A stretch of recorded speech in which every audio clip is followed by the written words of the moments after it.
Educación física, creo que esa es mi principal definición. De ahí nace todo, de ahí nace el deporte para mí. Creo que cada paso que di fue para aprender y a la vez cada paso que di fue que me enseñó a mí. Entonces de ahí fue naciendo Fiorella. Fiorella de la deportista, pero sí, primero empecé como profe. Verónica es una chica de Gaiman en su corazón, curiosa, perseverante, creo que en continuo trabajo de descubrimiento personal y del mundo. Una de mis características que me definen es que sigo oportunidades, perseguidora de oportunidades. Soñadora, perseverante, luchadora y confiable, confiada en personas, en cosas, en señales, sí, y honesta. Me considero una persona bastante tímida y tal vez sí curioso, creo que eso ha sido un poco lo que ha llevado mi vida profesional adelante. Un tanto frío también. Sí. Yo creo en Dios, soy creyente, me interesa también el aspecto creativo de Dios. Dios, uno considera que Él hizo todas las cosas y Él se define a sí mismo como amor, y me encantan esas dos vertientes, ¿no? Es un amor que crea, uno también quiere ser un poco eso, ser amoroso con el planeta, con los demás seres, con el que tenemos el privilegio de compartir la vida y poder hacer música, que es una cuestión creativa que también nos remite a Dios. A mí me cierra todo el lenguaje para poder expresar y decir algo.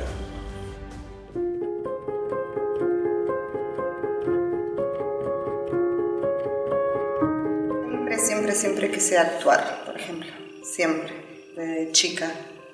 Y me acuerdo, en la casa de mi abuela paterna había una tela, ella era española, y me acuerdo que estaba en la cocina y una mesa como living comedor y había una cortina de paño grande, que no sé, era la casa antigua de ella, y que yo hacía ese telón, y me acuerdo, y ponía la música española, los pasodobles. Yo quería ser diplomática, creo que me gustaba la noción aquella que en realidad no la tenía muy bien definida, pero el tema de negociación, siempre me daba mucha curiosidad las embajadas. Yo creo que la curiosidad por comprender cómo la naturaleza funciona, digamos, por qué uno ve un color rojo, uno verde, qué significa eso realmente, o por qué uno escucha un sonido, cómo uno interpreta el sonido, cómo el cerebro interpreta.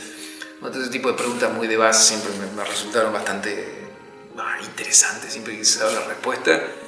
Cuando yo era chico, estudiaba dibujo, estudiaba música, me gustaban los números, me encantaba la física, la lógica, la matemática, la ingeniería, la arquitectura, la pintura, la fotografía, el video, la música.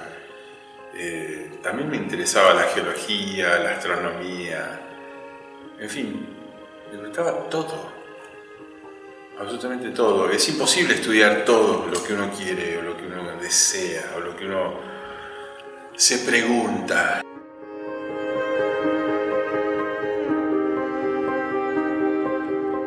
Yo digo que Gaiman es el lugar, no sé, para mí fue ese lugar en donde uno podía desarrollarse en todos los aspectos, no solamente cultural, que es tan importante en Gaiman, sino sin querer también, porque éramos chicos y podíamos salir a correr, a jugar, andábamos por los árboles, por cualquier lado, y a veces era de noche y nuestras madres, sin preocuparse obviamente, estaban gritando nuestro nombre para volver a la casa, no preocupadas, pero sí porque había que volver a la casa, ¿no? Y eso para mí fue básico. Hice el jardín en el 415, que en aquella época estaba en la escuela número 100 de Gaiman, en el mismo edificio. Después hice la primaria en la escuela número 100 de Gaiman y el campo, ¿no? Escuela 100, yo siempre quería participar de los actos escolares, pero nunca me ponía. Y el tema era que siempre ponían a mis amigas más altas, porque yo era bueno, no soy muy alta tampoco ahora, pero en el secundario, bueno, no había tanta participación, por eso es que cuando empecé a tomar clases de galés, con un grupo hacíamos mucho danza galesa, que era una manera de estar arriba del escenario, y bueno, y después siempre que yo bailé danzas españolas. Primaria, bueno, secundaria, yo hice la secundaria en el colegio Camuy, y era una materia casi participar en los festejos, así que sí, participé mucho y se nota la diferencia en otras escuelas, más que nada ahora, de la enseñanza a nivel cultural que tuvimos. Bueno, Arianin, que fue un conjunto de cámara que comenzó Mirna Jones, y no me puedo acordar el año, pero estuvimos juntos muchísimos años. Con ellos vi el mundo por primera vez porque viajé a Gales.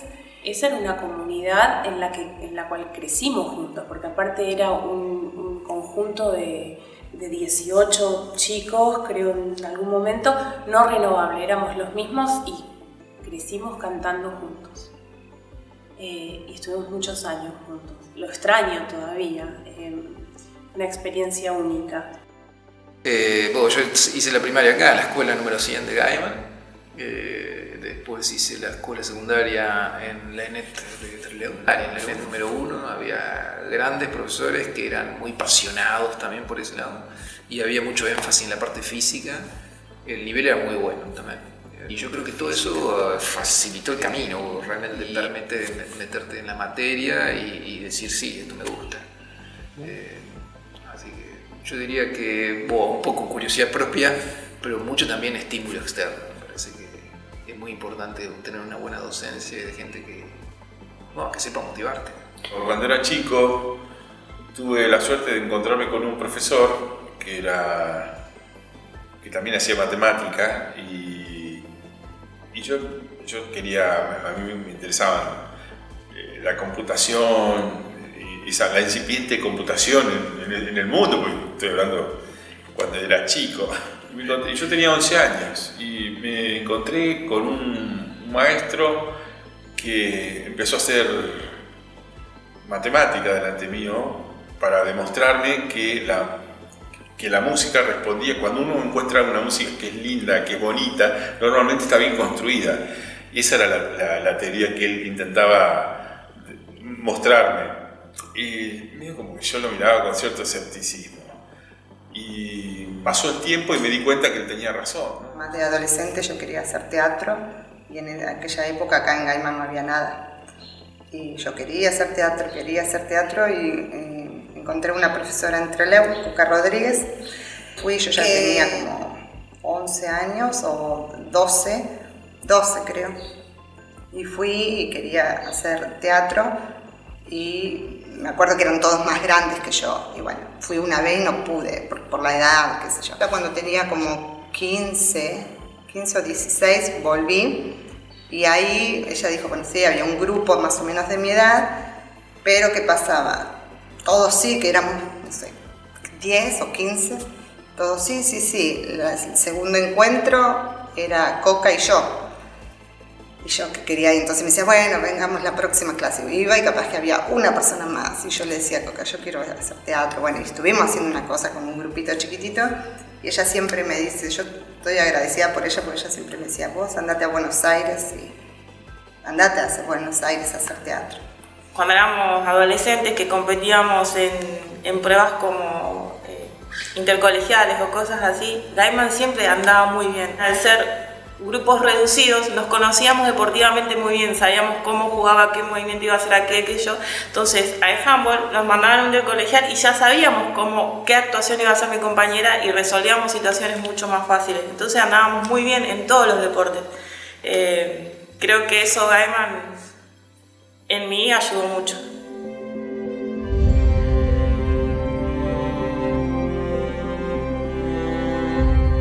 La oferta académica en la Patagonia era muy limitada, entonces dije, bueno, voy a hacer el profesorado de inglés, porque al profundizar en el conocimiento del idioma, más allá de la base que tenía, digo, es algo que se puede traducir, enseñar, por terminar, y la socia de Laura, Norita Polastri, me dijo, ¿por qué no te postulás a esta beca? Es el Club de Rotarios del estado de Georgia, en el sur de Estados Unidos. Es una beca de 1 año, tenés que vivir en la universidad, en el predio el campus universitario. Nada, me postulé y entré. Y me fui con poco dinero, pero con mucho entusiasmo, porque era la oportunidad de mi vida hasta el momento. Me fui el 9 de agosto de 1998. Por X motivo no pude ir a Buenos Aires a hacer teatro en su momento, así que me quedé haciendo una carrera terciaria acá en la zona. Y por 3 años totalmente diferente, hotelería, relación al turismo, idiomas, que empecé a estudiar galés. Y después de un tiempo, cuando me recibí todo, bueno, ahí realicé un viaje afuera a trabajar en un hotel en Gales. Y cuando volví de esa experiencia de 1 año, dije, bueno, es ahora. Y me fui a Buenos Aires sin nada, sin alojamiento, sin trabajo, sin nada. Y fui, yo digo, bueno, yo quiero hacer teatro. Y me fui y empecé a buscar dónde podía estudiar teatro. Empecé a hacer teatro en la Manzana de las Luces y me encantó. Encontré para hacer comedia musical con Pepe Cibrián. Lo que uno aprende, el nivel, la experiencia que tiene, bueno, Pepe en este caso, es algo que... Luego me fui a estudiar a La Plata, licenciado en física. Y luego continué los estudios, hice un doctorado en el Instituto Balseiro, y luego de eso fui 2 años a trabajar a Lovaina, a Bélgica, y como un postdoctoral. Después hice otro postdoctoral en los Estados Unidos, en Los Álamos, y luego regresé a Bélgica hasta que logré una posición permanente y ya me establecí ahora en la Universidad de Liejas. Yo tomé todas clases de grado, mayormente en literatura americana, porque acá había tomado. Al término de la beca, como tenía realmente unas notas excelentes, porque me dediqué muchísimo, porque lo vi como la gran oportunidad, la decana de la Escuela de Educación me ofreció, de la Escuela de Grado, me ofreció quedarme y hacer una maestría. A mí me gusta todo, me gusta teatro tradicional, cine, televisión. Lo que pasa es que cada uno tiene sus particularidades y es diferente, pero para mí es un deseo que se lleva a la danza. Hacía muchísima danza, pero me aboqué más al teatro. Empecé a tomar clases con Susana Di Jerónimo, que daba clase en su momento en el Teatro San Martín. Un poco la trama de la historia es medio curiosa, porque para uno de los requisitos que tenía que hacer era tomar un test que se llama a todas las personas que estén inscritas en una carrera de grado, Y bueno, yo ni había estudiado nada. Me dijo, no te preocupes, lo único que necesitamos es tener constancia de que, porque por ley, terminando esa maestría, lo cual significaba también que se terminaba la visa de estudiante, lo cual significaba que debía volver. Y me llega una carta de la Universidad de Harvard diciendo que a través de ese test que había tomado, habían encontrado mi perfil, que yo estimo sería mujer latina, y que me invitaban a postularme a una maestría que abrían en política educativa internacional, que habían abierto un año antes en la Facultad de Educación de Harvard. Me invitaban a postularme para entrar.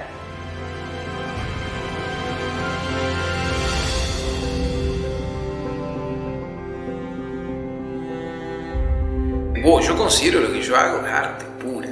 Nunca pude evitar el no relacionar la música con la matemática. Para mí la música es matemática en movimiento. Realmente yo necesito inspiración. Yo tengo un día que digo, pum, estoy súper motivado, voy a tener muy buenas ideas y pum, logro entender un fenómeno o tener ideas de cómo tratar de entenderlo. Pero una cosa es nosotros los científicos, ver una ecuación y entender una ecuación es como ¡wow! La belleza de la comprensión en la ecuación es magnífica. O sea, para mí, ciencia y arte no están lejos. Hay tanta belleza, tanto orden, que uno admira eso y uno intenta acercarse a eso, a esa belleza que uno descubre. En los números, como bueno, todo lo que uno encuentra en el universo. Descubrí que la música uno también puede manejar a su criterio, crear mundos y jugar con un universo sonoro, ¿no?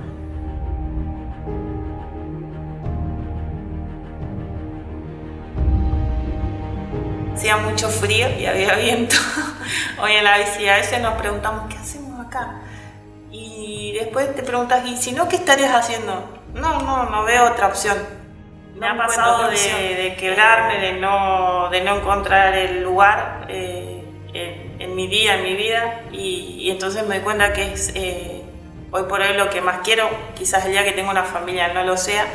Yo crecí mucho con esto a nivel personal. Me di cuenta que la vida nada tiene que ver con grandeza ni con obtención material, que a veces crecer es crecer el alma, crecer el espíritu, crecer uno como persona. Ser mejor persona es crecer. Creo que el deporte y todo esto me dio eso. Mi entrenador me decía, si oré las 6 horas de bici hoy, 6 horas, ¿estás seguro? 6 horas, sí, para que te hagas más consciente, me decía. Yo pensaba, ¿qué me querrá decir? Y es verdad, 6 horas arriba de la bici te hacen muy consciente de cada dolor, de cada sufrimiento, de por qué dejas algunas cosas por esto. Entonces cuando tenés la oportunidad de disfrutar otras cosas, decís, qué lindo que estoy viviendo esto, se disfruta mucho más.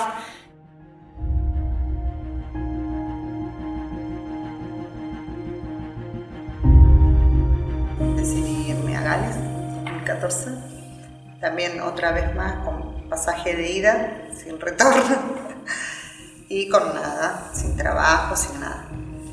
Y me fui, y por suerte me fue mejor de lo que esperé. Y empecé a trabajar en una escuela galesa, todo a través del idioma galés. Después empecé a trabajar en un museo, St. Fagan, que es un museo muy lindo al aire libre, que es reconocido en Europa. En ese momento yo ya había mandado todo mi currículum a las productoras en Gales. Me salió una audición para una novela.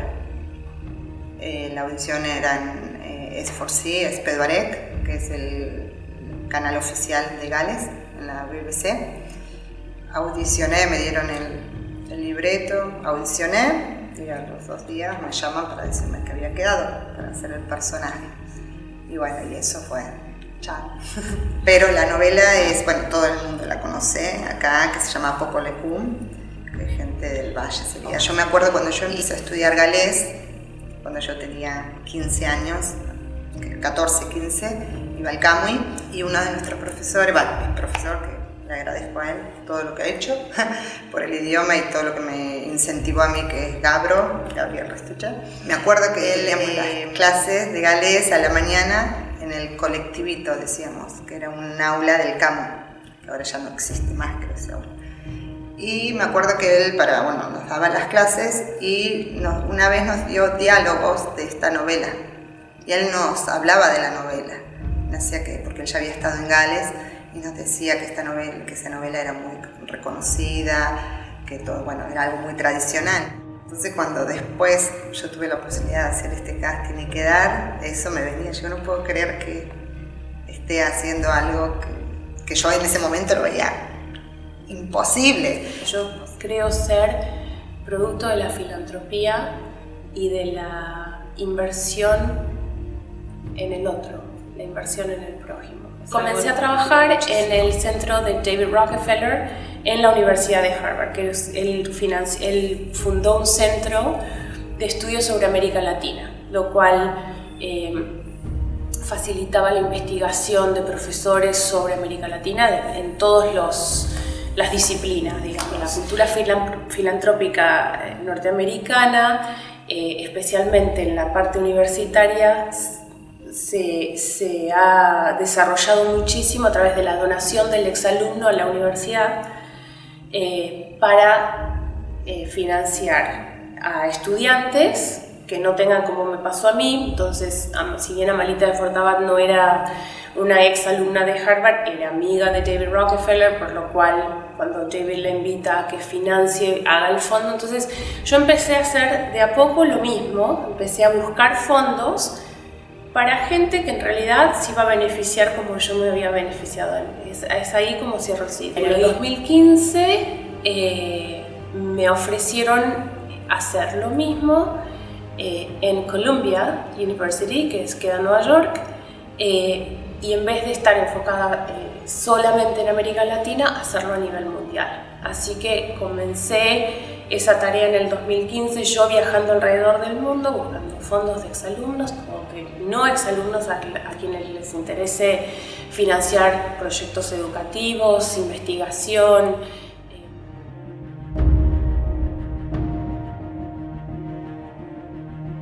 Desde que está Internet, trabajar afuera es de la pantalla hacia adentro. O sea, uno está en casa de la pantalla hacia afuera, ¿no? El mundo es la pantalla hacia adentro. Sucede que si uno tiene que vestir o surge un trabajo, no importa si eso está, si es tu vecino o si está a 2 cuadras o si está en Buenos Aires o si está en Japón, da igual, es fácil, digamos, que uno trabaja con algún programa y sobre todo si uno trabaja con alguna orquesta es mandar solamente PDFs con la partitura escrita y eso vuela una vez que uno hizo una obra y bueno, estas son maravillas del mundo de hoy, ¿no? Que nos permiten hacer trabajos creativos en cualquier parte del mundo al instante.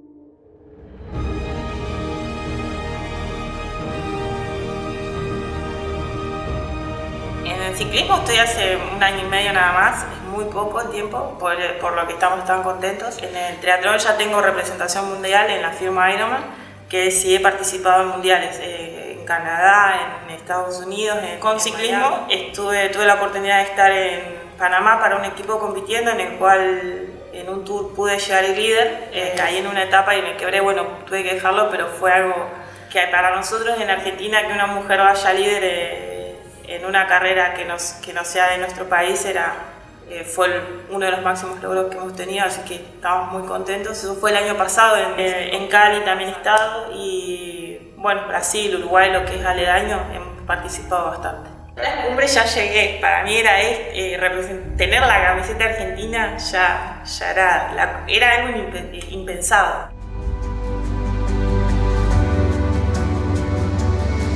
Bueno, vengo de una familia de músicos, mi mamá es docente de música, mis abuelos hacían música, mis bisabuelos hacían música. Es como que, bueno, hay una voluntad de hacer música de manera familiar. Mi padre ha sido siempre alguien que es un lector apasionado de todo, digamos. Basta entrar a la casa y vas a ver una infinidad de libros de todo tipo, de geología, de historia, muchísimo en la Patagonia. Es alguien que tal vez por ese lado también yo ya encontré un montón de respuestas en él también. Chiche Hughes, Buguen, son personas que a nosotros siempre nos motivaron un montón en educación física. Y bueno, Mi mamá, en cuanto a lo de perseverante y a lo que siempre me dice que nunca es tarde para nada, Oca Rodríguez, que a pesar de que me dio ese impulso, cuando ahora hace muchísimo que no hablo con ella, pero es como que le tengo eternamente agradecido por eso, porque después de eso, bueno, es como que no sé, es como confirmó algo que yo sabía, pero era como que necesitaba de alguien más, ¿no? Susana Di Jerónimo, también una de las maestras mías de allá de Buenos Aires, siempre decía, seguir el deseo, y bueno, Pepe también decía. Primero mi mamá, que creo que con el ejemplo, directamente con el ejemplo, me enseñó que los brazos no se bajan. Hay que poner chaleco a las balas, ¿no? Entonces esa perseverancia y esa fe, implícita muchas veces, explícita otras. Yo tengo una familia muy creyente. Después, bueno, mis dos ángeles guardianes, Laura Sánchez y Norita Müller de Polastri, que fallecieron lamentablemente en los últimos 2 años las dos. Laura fue mi profesora de inglés desde los 9 a lo largo de la universidad también, del IPI, mi primera empleadora, y Nora, que era su socia en Rawson. Las dos siempre velaban por mí, ¿no? Y tenía como un oído. Entonces, eso se fue alimentando también. La inversión en el prójimo, vuelvo a lo mismo, ¿no? La inversión en... ellas tenían sus hijos y, sin embargo, siempre... decir, bueno, me dieron mi primer trabajo, me invitaron a pensar en postularme. Me acuerdo que rellené la postulación a esta beca con lápiz con Nora un día en el instituto antes de cerrar, en Rawson. La mandé así, escrita en lápiz. Sí, ellas.